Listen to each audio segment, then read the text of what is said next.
Lepo pozdravljeni. Torej za prvi otvoritveni intervju, video intervju na Planetu lepote sem povabila strokovnjakinjo za oblačenje, pionirko in strokovnjakinjo kulture oblačenja Leo Pisani. Lea, pozdravljena. Pozdravljena. Lea je svetovalka za celovito celostno podobo posameznika. Svoje delo opravlja že več kot 25 let. Mislim, da več kot 130 podjetij že sodelovala, oblekla mestno redarstvo, oblekla AMZS in mnoge druge. Jim izdelala celostne podobe. Napisala je že 3 knjige, ki so več ali manj že prevedene v angleščino. Tako da, evo. Lea, vi pravite, da je obleka odraz časa, naroda in kulture. Kaže socializiranost človeka. Kaj to pravzaprav pomeni? Ja, jaz mislim, da resnično govori o stopnji razvoja določenega človeka. Tako kot je tudi estetika del vsakega razvitega človeka, je tudi kultura in seveda s tem tudi kultura oblačenja. Tako da tisti, ki razmišljajo, se zavedajo moči podobe in jo uporabljajo sebi v prid in se tudi želijo prilagajati. Pogosto rečem, prilagajanje ni podrejanje, ampak je želja po dobri komunikaciji. Tako da naprimer, moje stranke so resnično razmišljujoče stranke in sem zelo hvaležna za vsako stranko posebej, ker so tudi moje učiteljice, če seveda govorim o individualnih svetovanjih, ne. Takrat najbolje spoznam človeka in tako mu tudi lahko pomagam, da je njegova podoba celovita, da izraža njegove osebnostne lastnosti. Drugače pa, se mi zdi, naprimer, da je dobro, da se vprašamo ob tem, ne, če govorimo o razvitosti določenega človeka, kaj želim projicirati svojo podobo, ne, kaj želim ljudem povedati svojo podobo. Ampak to ni pravzaprav nekaj novega, ne. Človek je od nekdaj se zavedal, da ima podoba moč. Predvsem so se zavedali voditelji v naši zgodovini, ne, in so bili zelo pozorni, kako so oblikovali svojo podobo. Ja, res je. Kaj pa menite, ko ste že omenili tele voditelje, kaj pa menite o naših raznih na položajih, predvsem politiki, a so ustrezno urejeni ali bi potrebovali kakšen nasvet? Ja, letos sem imela, oziroma lansko leto sem imela kar nekaj priložnosti svetovati našim najvidnejšim predstavnikom in moram reči, da so raznoliki. Nekateri gojijo kulturo oblačenja, drugi so se pa s tem šele soočili, ne. Nekako bi rekla na teh predavanjih, ki sem jih imela v okviru Upravne akademije, skupaj z šefom protokola, gospodom Aleksandrom Strelom, sva imela res priložnost spoznati te raznolike ljudi in pravzaprav bi si želela, da bi se zavedali te moči podobe, da bi se zavedali, da ko prideš na določen položaj, podoba ni samo stvar vsakega posameznika, ampak je stvar vseh nas. In mi vsi si želimo, da nas predstavljajo dobro. In je treba določena pravila tudi upoštevati, hočeš ali pa ne, ne? Ja, določena pravila upoštevati in v bistvu se zato pravim, nekateri so se komajda spoznali s kulturo oblačenja in jaz upam, da so se zavedali, da morajo nekaj na tem narediti. Ta predavanja so bila v zelo lepi vili Podrožnik, to je naš protokolarni objekt. In je bilo tako res, bi rekla, vse zelo lepo organizirano. Imeli so, dopoldne je predaval gospod Aleksander Strel, potem so imeli vodeno kosilo z njim in popoldne sem jaz govorila o kulturi oblačenja. Tako da verjetno ni na mestu, da kdo pride v kratkih hlačah, da zamujajo, da odpovedo pol ure prej, da so njihove torbice, bi rekla, celo uničene, ne, da ne skrbijo za urejenost čevljev, da nimajo primernih dodatkov. Tako da vse sorte smo videli, ampak jaz mislim, da vse je enkrat prvič. Prvič so se verjetno soočili s kulturo obnašanja in oblačenja in zagotovo smo jih vsaj malo okužili s tem, bi rekla. A ste opazili tako mogoče kakšne razlike pred vašimi tem predavanjem pa po predavanju, tako ko jih gledate? Veste, to so bili ljudje, ki niso tako zelo pogosto vidni, torej na ta predavanja niso prišli ministri, ampak v bistvu tisti, ki so zaposleni v kabinetu. Tako da, na žalost, jih ne morem spremljati, ker vseh ne poznam osebno. Je pa treba kar delati na tem. Veste, ko jaz izpeljem eno predavanje, je to začetek, ne? Je to začetek, je treba kar delati, razmišljati o tem, kupiti kakšen nov kos oblačila, pač investirati. Ali pa celo garderobo na novo. No, po moje celo ne, ampak jaz pravim, da živimo v obdobju, krasnem obdobju, ko lahko vsi oblikujemo svojo podobo. Ni potrebno iti kupiti oziroma neizmerno potrošiti, lahko gremo tudi v zelo dobre trgovine z rabljenimi oblačili, kjer dobimo izredno kakovostna oblačila. Lahko se pravzaprav znajdemo, če je to naša želja. Res je. Kaj pa v bistvu pravzaprav pomeni celovita celostna podoba? Kaj vse to vključuje? Se pravi, to verjetno niso samo oblačila. Govorimo na mojem svetovanju pravzaprav ugotovimo, če je podoba celovita. Ker se vse skupaj zelo lepo poveže. Povežejo se barve, slog oblačenja in želja po projekciji določenih osebnostnih lastnostih. In to je nekako temelj, temelj za oblikovanje celovite podobe. Vedno pa opazujem tudi mimiko telesa, pa detajle, naprimer, ki so pomembni, tudi nakit, seveda, in čevlji. Malo govorimo tudi o govorici telesa, tako da tukaj je tem zelo, zelo veliko. Jaz, v bistvu, moje svetovanje je enodnevno, tako da skušam zajeti drobce, drobce vsega po malem, tisto, kar vidim, da manjka. Zelo velikokrat, naprimer, pošljem k zobozdravniku. Osnove od osnov, pa higiena. Pa o higieni moramo kar se pogovarjati, o načinu nege oblačil, vzdrževanja oblačil. Tako da to so taki res drobci, ki jih bolj poudarim tistim, ki vidim, da jim mogoče to malo manjka. Ja, v bistvu vsakmu posamezniku morate pristopiti zelo, zelo individualno. Ja, tako. Nekako opažamo v bistvu, da kultura oblačenja, vsaj moje opažanje je tako, kultura oblačenja do zadnjih letih zelo, zelo upada. Tako večina ljudi že kar po trenerkah hodi povsod. Jaz, ko grem v opero, balet, vidim naprimer del trenerke v kratkih hlačah. Tako, mislim, res, ko bi šel s hribov, naprimer, ko bi šel tak v hribe in se mi zdi, da je to čedalje bolj pogosto, kot da se ljudem, ne vem, zdelo odveč ali ne vem, da se mi zdi vredno malo urediti saj za take posebne priložnosti. A tudi vi to opažate? Kakšne so vaše opažanja oziroma kakšno je vaše mnenje o tem, pa zakaj je prišlo do tega, če se tudi vam tako zdi? Prav danes me je Mojca Mavec povabila v oddajo Dobro jutro in je rekla nekaj na to temo, kar se mi je zdelo zanimivo. Rekla, jaz na potovanje vzamem vedno svoje najlepše obleke. In opažam, da Slovenci pa ne, da vzamejo pač pohodna oblačila, pohodne čevlje, ampak s tem ti ne moreš hoditi v mestu. Seveda nekaj je, če greš na trekking, ali ne vem, nekaj zelo športnega, ampak ne pa po mestu, ne v galerijo, ne v lep bar, v dobro restauracijo. Nekaj zmeraj vzamem lepe obleke, pa sem skoraj da edina. Tako da, ta oblačila za šport so prišla tudi v poslovni svet, sploh pri nas. Ampak zelo veliko ljudi v trenerkah, veste, jaz bi tako rekla, saj živimo v demokraciji, vsak lahko izbere svoje oblačila, ki mu ustrezajo.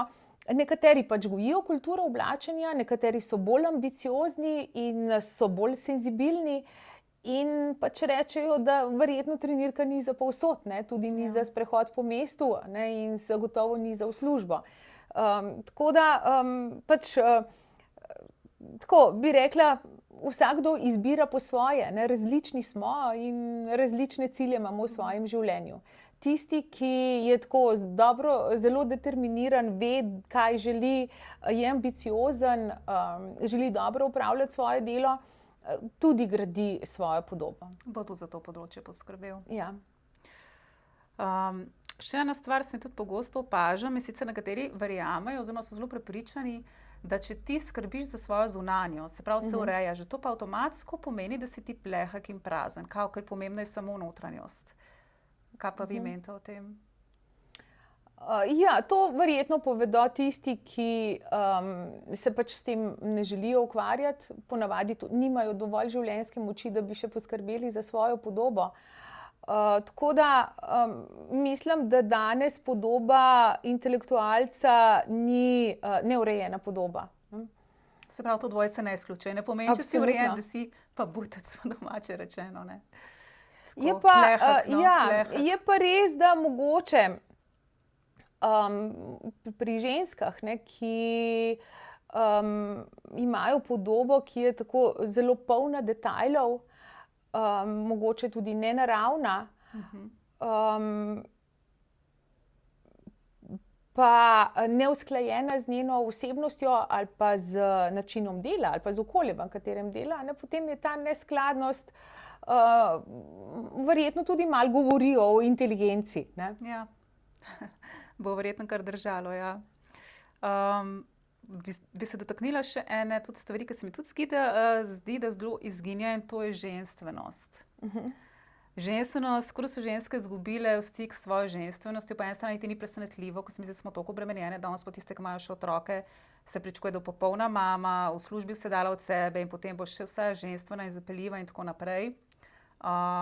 Kako gledate na to?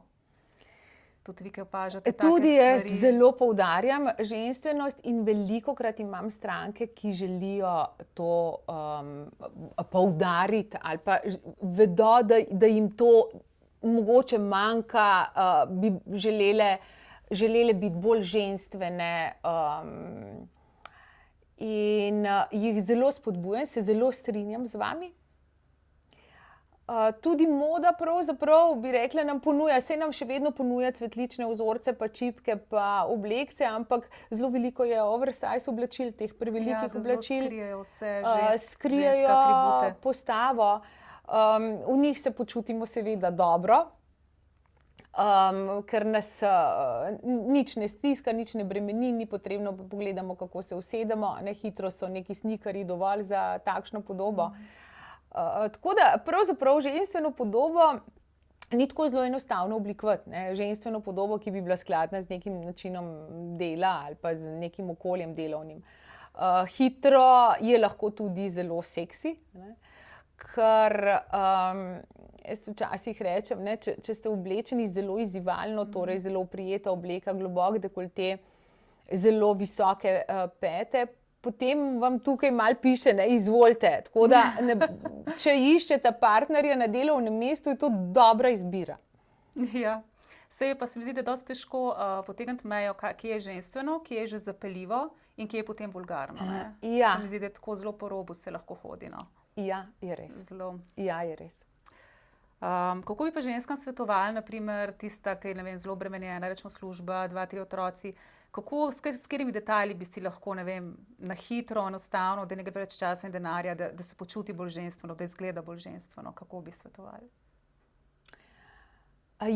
Obstaja ena zanimiva bližnjica in to je nakup obleke. A mislite prav obleke, ne oblačil, ampak obleke. Aha. Če mi kupimo obleko, delujemo bolj ženstveno in zagotovo ni nam treba delati stylinga, torej kombinirati barve, kombinirati proporcev, kombinirati materialov, ne. In dejansko so ženske, ki kupujejo večinoma obleke prav zato, ker je dosti bolj enostavno. Ja, vržeš gor pa si zrihtan praktično. Ja, vržeš gor pa si zrihtan, tako je. No, super. Pravijo, da obleka naredi človeka. A se tudi vam zdi, da urejenost vpliva na našo, bom rekla, počutje, se pravi samozavest, samopodobo? Ja, zagotovo. In včasih, če vidim neurejeno osebo, večkrat je to ženska kot moški, se mi zasmili, ker vem, da nimam oči. Torej, takrat, ko smo v dobri koži, se moramo potruditi in izbrati oblačila, mogoče celo v barvah, ki nas lahko dvignejo. In imeti tudi nek ritual urejanja. Ker s tem ritualom si pomagamo v tistih težkih trenutkih, ko se nam ne ljubi, nimamo moči, nimamo energije, ampak pač že vemo, pač se naličim, si umijem lase, si oblečem to in potem po vseh teh korakih se bom boljš počutila. Imam tudi take izkušnje, ko se včasih zbudiš jaz sem levičarka, rekla, z desno nogo. Pa res, ki bi naredil stol pod kovtrom cel dan in se prisilam res, da se pač dam rdečo šminko, ki nimam vsakič, pa visoke pete. Mislim, če to res 50% ne izboljša počutja. Res. In greš se spopaziti z dnevom, dejansko deluje. Ja. Zares. Tako da mogoče bi zdaj vse ženske, ki naju poslušajo, bi jih lahko res spodbudile, naj resnično delajo na tem, ker to je tako magično, kako si lahko pomagamo. Ja, jaz tako pravim, ko pravi obleka naredi človeka, pravi ne, sploh ni res. Spravim, da ko vpliva na naše počutje in mi smo potem bolj samozavestni, drugačno energijo dajemo in vse se dejansko se dan drugače odvije. In je reakcija okolice drugačna do nas. Tako, drugačen feedback dobivamo in je čist drugo. Tako da čas je treba res prisiliti, čeprav je težko. Eden najbolj ženskih kosov so zagotovo visoke pete, pa se mi zdi, so dosti deljena mnenja, tako pri kakšnih feministkah zaslediš, da v bistvu so proti ženske, da smo ženske v njih nekako neboglene, pa tako naprej. Po drugi strani pravijo pa, ne vem, da moški, da se šibijo pod visokimi petami. Kje je resnica, mogoče nekje vmes? Jaz sem prav v tej knjigi Obleka kaj, kdaj, kako, sem kar nekaj napisala na to temo. Visokih pet. Nekatere ženske pravijo, da pač v tem ženska trpi, zakaj bi morala nositi visoke pete. Druge ženske pač zaprisegajo, se počutim boljš, se dvignem, sem višja, delujem bolj elegantno, čist drug občutek imam. Dejansko, kako spremenijo žensko hojo v bolj ženstveno. Če hočeš ali pa ne, drugače hodiš, ne moreš v supergah isto hoditi. Zdaj pa me pa sprašujejo velikokrat, kakšna bi bila pa primerna višina pete. Jaz v bistvu tukaj ne govorim več o centimetrih, koliko ne bo primerna višina pete, ampak pravim, da če si nadenete čevlje s visoko peto in s katerimi lahko suvereno odkorakate od enega konca pisarne do drugega, brez da bi oprijemali mi stolov in sten. Ali hodili kot račka. Ja. Potem je v redu, potem si suverena v tisti višini, so v redu čevlje, dober kupiti za tvoje stopala in je lahko to okej. Pa mogoče še ena stvar, saj pri sebi sem tako ugotovila, ker sem pred mnogimi leti začela visoke pete nositi, zdaj sem nekje na 10 centimetrih, ampak če bi jaz takrat začela z 10, ni šans, jaz sem začela z nekje 6, potem 8, se navadiš in greš na 10. Dejansko postopoma, dejansko, tako kot ne greš teč na maraton, moraš malo trenirati prej, se mi zdi. Ja, pa na YouTubeu, če pogledate, kako hoditi v visokih petah, je en cel kup nasvetov. Moj nasvet je, če stisnemo trebušne mišice, kontroliramo telo in lepše hodimo. Torej, ne kako stegneš nogo, kam daš roke, ampak samo kontroliraš držo, pokončno držo in potem je korak okej. Ja, nič čez visoke pete, kar se mene tiče. Katere se pa vam zdi, da so največje napake, ki jih delajo ženske pri ustvarjanju garderobe oziroma outfitov, pa katere moški? Kje je kakšna razlika med njimi? Ja, moški so nam lahko zgled. Sej v tej knjigi sem na začetku napisala moški, čestitam vam. Moški, čestitam vam. Ja, sem prav videla. Soočeni ste s svojimi naravnimi danostmi in ne čakate na ponedeljek, ko boste shujšali, se zredili ali postali kakorkoli lepši. Oziroma se približali lepotnemu idealu. Nimam očal, tako da malo slabo vidim. Tako da, no, v glavnem, ja, tukaj nagovarjam, ne, ženske, naj se malo špeglajo po moških, ki pravilno nakupujejo na začetku sezone, kupijo kakovostna oblačila in kupijo komplete usklajenih oblačil. Tako da ženske pa kupimo majčko, nekaj sam tam 30 €, pa tiste hlače, ki itak, ja, dober ene črne hlače rabim, pa jih pa dam 60 ali pa 80 € za tiste hlače. In potem, kaj se zgodi, imamo omaro polno osamelcev, ne. Ja, ker nimaš na kaj kombinirati. Tako da, ampak kupiti komplet usklajenih oblačil, ki nam ustreza, Nekako kapsulno garderobo narediti, ne. je težko, si je treba vzeti čas, je treba iti v trgovino, ne, in seveda na začetku sezone. Torej, če bi ženske kupovale komplete usklajenih oblačil na začetku sezone, v trgovini kaj lepa ponudba in mogoče, če imamo še eno dobro svetovalko, dobro prodajalko zraven, da kupiš en komplet ali pa 2 kompleta na začetku sezone, imaš super garderobo. Imaš zelo dobro garderobo. Tako da tiste ženske, ki imajo dober slog, to ne pride iz neba, ne. Se veliko s tem ukvarjajo. Jaz nekako, moje svetovanje je bližnjica, ne, nekako Tudi nimajo vse časa, hitreje interesa. hitreje prideš do rezultatov.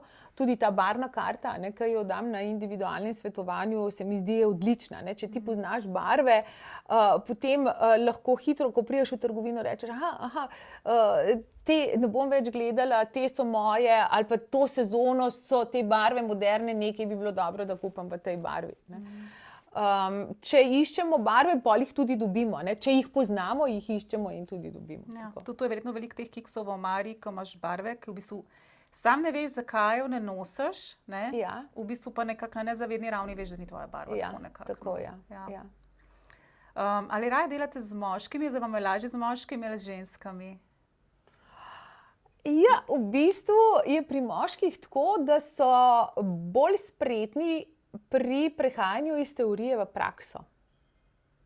Torej, seveda je manj moških na svetovanju kot žensk, ampak tisti, ki pridejo, resnično želijo nekaj narediti s svojo garderobo. Velikokrat je to tisto, da ne obvladajo casuale, sproščene, elegantne ravni oblačenja in želijo narediti to bolj sproščeno podobo. Ampak to je res lepo, a ne, to je treba iti v akcijo. Oni potem kupijo oblačila, se držijo nasvetov, se držijo barv, kupijo čevlje, kupijo kremo, obarvano kremo za čevlje, napenjače za čevlje, uredijo omaro. Tako, torej, ko se odločijo, oni to speljejo. Me punce pa ne. Pa je veliko težje, ne, malo čakamo, pa zdaj nimam denarja, pa zdaj nimam časa, pa bom pospravila garderobo, ne, zdaj sem se odločila, jo bom pospravila. Jaz vedno rečem tudi na predavanjih, ne, če ste se vi odločili, če ste vi danes slišali neke koristne informacije, ne, in bi jih radi torej ponotranili in speljali v vašem življenju, potem je to treba narediti v 5 dneh. Drugače vse razvodeni, ja, ali pa te mine. Tako. Kdo pa so na vaše stranke v največji meri? Kakšen je njihov profil? To, ko ima to osebno svetovanje. Ja, mislim, kar se tiče seminarjev, imam različne skupine. Včasih je seminar razpisan, velikokrat predavam tudi na obrtni zbornici, na gospodarski zbornici, ko je razpisan seminar, pridejo različni ljudje. V podjetjih so to velikokrat srednji menedžment, niti ne top management, ne, srednji management. In na individualnih svetovanjih bi pa tako res z eno besedo še enkrat rekla, to so razmišljujoči ljudje, ne. Se zavedajo, kako je pomembna dejansko prvi vtis. Ja, kako je pomembna podoba. Nekako želijo urediti življenje, ne, tudi ta del življenja, tako bi rekla, ne. Mogoče so že uspešni v poslovnem svetu, imajo uspešno podjetje, so ambiciozni, in vidijo, da jim tukaj nekaj zmanjka, ne, in pridejo potem po nasvet. Če se še vrnem mogoče malo naprejšnjo, v bistvu moškim se mi zdi, da vse tudi lažje. Oni imajo, naprimer, večino imajo dosti podobna oblačila, ni takih odstopanj, ni takih modnih trendov, kakor nas zasipajo ženske. Ja, In to je potem res. se mi zdi, da so ene ženske dobesedno čisto zmešano tega, kaj obleči, kaj ne. Rada bi bila moderna, mogoče ne paše na njeno postavo, mogoče ne paše njeni koloristiki. In se mi zdi, da jih še to obremenjuje zavera nekako. Ja, je res, moškim je res. Čeprav imajo vedno več barv, ampak zagotovo manj kot me, ženske. Manj različnih kosov, manj različnih materialov. Ampak sej v bistvu tekstilna industrija to tudi dobro izkorišča. Naprimer, če mi pogledamo naše ženske hlače, kako so izdelane in kako so izdelane moške hlače in ceno, primerjamo, vidimo, da so moške hlače v bistvu cenejše za višjo kakovost. Ali pa, naprimer, jaz se čudim, koliko boljših materialov imajo moški v konfekciji, ne? Naprimer volneni pulover, skoraj vsak pulover moški je volnen, ženske pa zelo težko dobimo volnen pulover. Pa zanimivo, tudi ko sem šla iskat, ko sem zase kupovala, pa daš, jaz veliko preko interneta kupujem, in daš kao sestavine volna, in potem greš pogledati sestavo, sem zmeraj pogledati sestavo, in je noter 3-8% volne ostalo poliester akril, pa to ni volnen pulover potem, ne? 3% pa res ni volnen pulover. Tako da nas malo nas hecajo. Malo nas hecajo, ja. Če nisi tako, da boš pogledal te hitro. Pa še nekaj bi mogoče rekla. Tekstilna industrija je zdaj postala tako demonizirana, ne? Vse je grdo, dejansko je druga najdobičkonosnejša industrijska panoga na svetu pred farmacevtsko, ne? Tako da je res grda, umazana, onesnažuje, ne, po eni strani, ampak hkrati bi pa rada povedala, da je v tekstilu ogromno strokovnjakov, ogromno znanja in ni res, da ni več dobrih materialov. So, ampak mi jih moramo več zahtevati, ne? Torej, so redki, ampak še vedno se proizvajajo izredno kakovostni materiali. In ni rečeno, da neka razvpita blagovna znamka nudi kakovosten material, ne? Velikokrat te blagovne znamke delajo na svojem brendu, ne? V smislu, nekako moraš imeti ta napis, pa je že to dovolj, a ne? Kaj pa na všivni etiketi piše, pa pol te ljudi ne zanima več. Ja, dejansko. Sploh ne gre pogledati, pa ima v bistvu plašč, ki naj bi bil volna, rečemo vsaj 80%, pa je 100% poliester. Ja, plašč, točno tako, ne. Mislim, a ni plašč, ga kupimo zato, da nam je toplo, ne? Tako, ja. Torej, ja, jaz nasploh zelo cenim volno, se mi zdi noro dober material. In vse tiste ženske, ki vas zebe, ne, kupite volnen pulover, volnene nogavice, volnen plašč, volnen šal, volneno kapo, ne, to bo dobra investicija. Ja, točno tako. Pa še v bistvu nekaj se mi zdi, da tudi zaradi tega je čedalje težje mogoče dobiti zelo kakovostne materiale, ker se je tako razmahnila res ta moda. Toliko je te poceni mode, da je zdaj procentualno manj kakovostne.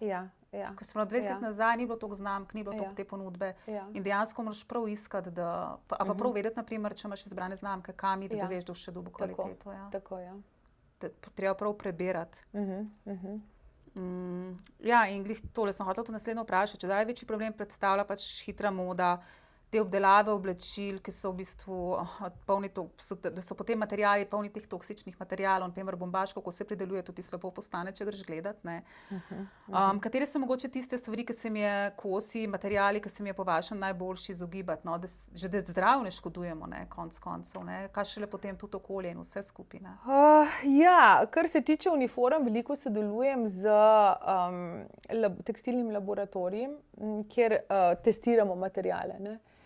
In smo se pogovarjali, sem rekla, kakšne nasvete naj dam mojim strankam, ne? Kako kupiti zdrava oblačila, ne, ki niso nevarna za našo kožo, za naš organizem.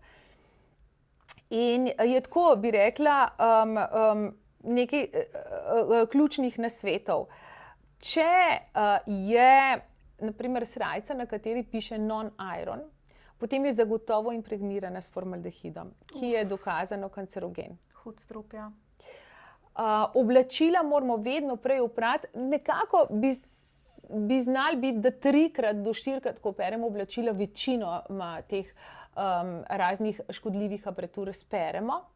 Ne pa vse. Naprimer, prav formaldehid se ga spere, potem pa kar nekako spet začne naraščati sploh v bombažu. Ja? Tako da to je kar nevaren. Potem, če ima oblačilo neprijeten vonj, tudi ko ga operemo, ko ga likamo, da ima neprijeten vonj, potem tudi nekaj ni v redu z njim. Slab znak. Ja, je slab znak. In pa seveda, če dobimo izpuščaje na koži, če kihamo, kašljamo, če nas boli glava, pomislimo najprej na oblačila. To so tiste oblačila, ki jih ne operemo, plašč, šal, kapa, rokavice. Ne? Tako da zdaj pa imam, tako bi rekla, 4 stranke, ki so resnično imele velike težave prav zaradi oblačil. In vem, da ena se je zdravila kar nekaj časa, dokler ni ugotovila, da je to tista jakna, ki je nosila celo zimo. To sem hotela reči. Če imaš ti glavobol, zadnje boš na oblačila pomislil. Ali pa alergijo, ali pa vse prej boš pomislil. Hrano, stres, ne vem kaj, pa lahko oblačilo. Se pravi, da v bistvu sploh niso tako, bom rekla, na dnu lestvice kot vzrok raznih zdravstvenih težav potem. Tisti, ki imajo občutljivo kožo, že ko oblečejo oblačilo, jih malo ščemi, se jim zdi, nekaj čutijo, da ni nekaj v redu. To je že en znak. Včasih imamo tako zelo slab dan. Delno smo to že obdelali, ampak kako si na primer vi na take dneve pomagate?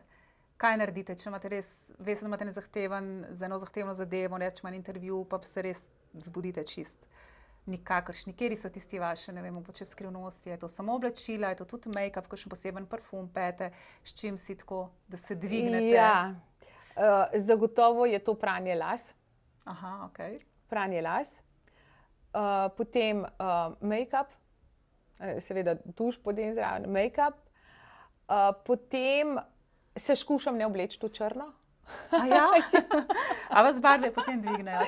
Zagotovo, ja, barve so zdravilke, sigurno, ja. In pa parfum. Dišave, dišava je kot koktejl brez mačka, kot dopust, z katerega se ni treba vrniti, in kot čokolada brez kalorij. To ste prav sami.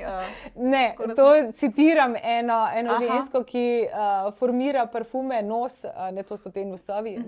In ta citat je tudi v tej moji knjigi Moška oblačila in dodatki, ker sem veliko napisala o dišavah. In ta citat, to se mi je zdelo tako dobro, tako da zdaj, ja. Se moram strinjati, ker če slučajno hitim zjutraj in ga pozabim dati, jaz ustavim v kakšni milerju ali nekje, ustavim, da se naparfumiram, ker to res tisto neki, kot da nima spodnjih hlačk ali nekaj manjka, res nekaj manjka. Tako da se mi zdi tudi, da vpliva na počutje, definitivno. Kateri pa so vaši najljubši kosi garderobe, da najbolj pogosto posegate potem? So to kakšne hlače, specifičen kroj, mogoče kakšno? Ali je to bolj krila? Kaj ti zdaj, če ne bi se potrudili obleči, da ste raznoliki, ker ste v bistvu sami najboljša reklama za to, kar delate, kater kos bi najpogosteje nosili? Pa v kateri barvi? Katerega nosim, ne? Zelo rada nosim usnjenko. Krilo usnjeno? Usnjen jopič. Aha, suknič, okej. Ki ga nosim res 12 mesecev in to je, tako da jaz nisem proti usnju, čeprav uporabljam tudi alternativne materiale, naprimer imam torbico iz kaktusovega usnja in torbico iz ananasa, ne. Ampak imam rada usnje in se mi zdi, če si kupim eno usnjenko vsakih 8 let, zagotovo ne bom onesnaževala zemlje s tem, ne. Potem imam namesto trenča imam en tak plašč s kapuco, črn, ki ga res se ne mečka, ga vržem odzadaj v avto in mi pride velikokrat prav, ko skočim ven iz avta, pa samo malo rosi, in si dam kapuco čez. In pod njim nosim, ne vem, kakšen brezrokavnik tudi lahko, ne, ali pa ga dam celo čez. Malo daljši brezrokavnik, tako da te brezrokavniki krzneni oziroma imitacija usnja jih imam tudi zelo rada. Všeč so mi kavbojski škornji. Nekako sem se odločila, da bom skušala čim manj snikerjev nositi, da bom nosila spet usnjene čevlje. A sneaker, to mislite superge? To so te supergi, to je Ki zdaj vsi hibrid nosijo. med, ki ni športen čevelj in tako. To je pa ena stvar, ki jaz nisem mogla posvojiti. Že pa, če jih imam, pa skušam, da so usnjeni. No. Mislim, da je to, pogledam, kakšen je material, fino je, da je tudi prava guma, da se v njih bolj dobro počutim. Tako da, ja, to so pa obleke, zelo rada nosim obleke, ker je tudi meni tako zelo enostavno, pač se oblečem in šibam. Torej, ne rabiš hlač pasu, najlonk posebnih in ne vem, mislim. Ja, kaj zgori, kaj spodaj. Ja. Tako da, ja. Sej pa, kar se pa usna tiče, v bistvu se mi zdi tako malo pokriven, demoniziran. V bistvu meni se zdi usne zelo ekološko, Prvič, traja zelo dolg časa. Ja. Jaz sem kupila ene škornjasi, ki niso bili usnjeni in so mi dobesedno razpadali. Ja. Medtem ko usnjene čevlje, če pač jih ne nosiš zelo pogosto, pa jih lepo neguješ, ali pa jakno, to imaš 10, lahko 15 let. Ja. In plus, da ko bo razpadlo, ne bo onesnaževalo okolja. Tako.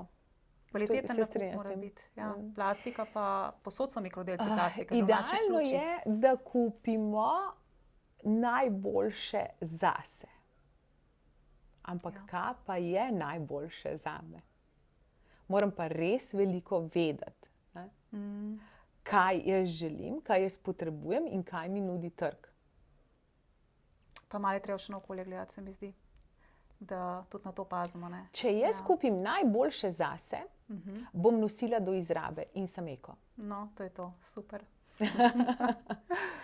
Tako je, ker se mi zdi, da danes je tako, ker je ta hitra moda, enkrat, dvakrat oblečejo pa stran, pa enkrat, dvakrat pa stran. Meni pa tudi cilj, da imam leta oblačila.